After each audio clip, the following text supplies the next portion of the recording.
তিতুমির কলেজকে বিশ্ববিদ্যালয় করার ঘোষণার দাবিতে আমরণ অনশন চালিয়ে যাচ্ছেন শিক্ষার্থীরা। কয়েকদিনের টানা অনশনে অসুস্থ হয়ে পড়েছেন শিক্ষার্থীরা। গুরুতর অসুস্থ হয়ে পড়ায় 4 শিক্ষার্থীকে হাসপাতালে ভর্তি করা হয়েছে। এদিকে বিশ্ববিদ্যালয় ঘোষণার দাবিতে ব্লকেট কর্মসূচি পালন করছেন শিক্ষার্থীরা। তিতুমির কলেজের সামনে শিক্ষার্থীদের ব্লকেটের কারণে মহাখালী থেকে গুলশান এবং গুলশান থেকে মহাখালী থেকে গুলশান পর্যন্ত যান চলাচল বন্ধ রয়েছে। দর্শক, তিতুমির কলেজের শিক্ষার্থীদের আমরণ অনশনের ব্যাপারে খোঁজ নিচ্ছেন সহকর্মী বিশেষ প্রতিনিধি জিয়া খান। সরাসরি যুক্ত হচ্ছি তার সাথে। জিয়া, শিক্ষার্থীদের আমরণ অনশনের সর্বশেষ খবর আমাদের জানাবেন।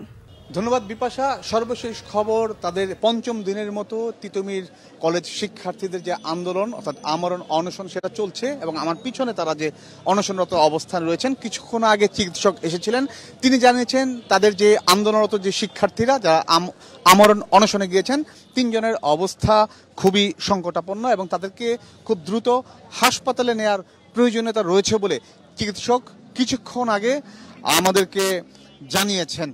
বিপাশা, এখানে যারা আন্দোলনরত তারা কিন্তু 5 দিন ধরে তাদের যে আমরণ অনশন, তাদের যে দাবি তিতুমির কলেজকে বিশ্ববিদ্যালয়ে রূপান্তর করার পাশাপাশি তাদের যে 7টি দাবি, সেই দাবি পূরণের জন্য তারা আন্দোলন কর্মসূচি অব্যাহত রেখেছেন এবং আজকে সকাল থেকে তারা তাদের যে কলেজ, সেই কলেজের সামনে এসে রাস্তায় এসে তারা ব্রেকেট দিয়েছেন।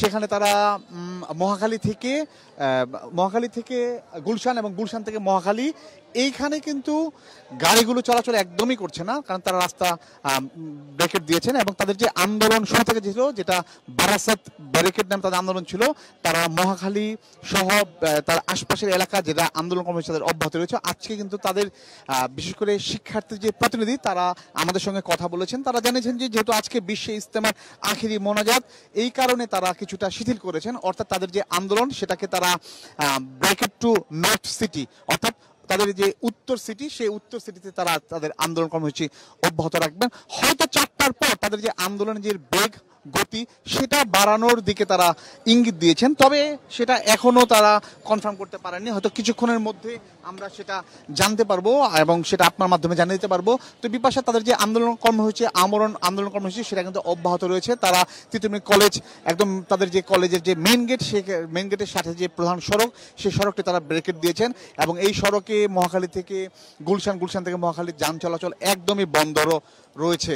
তো 4টার পর তাদের সেই কর্মসূচি হয়তো তারা বড় কর্মসূচি নিয়ে তারা সামনে আসবেন বলে আমাদেরকে শিক্ষার্থীরা জানিয়েছেন। তো বিপাশা, এই ছিল আমার কাছে এখনকার মতো আন্দোলনের সবশেষ খবর।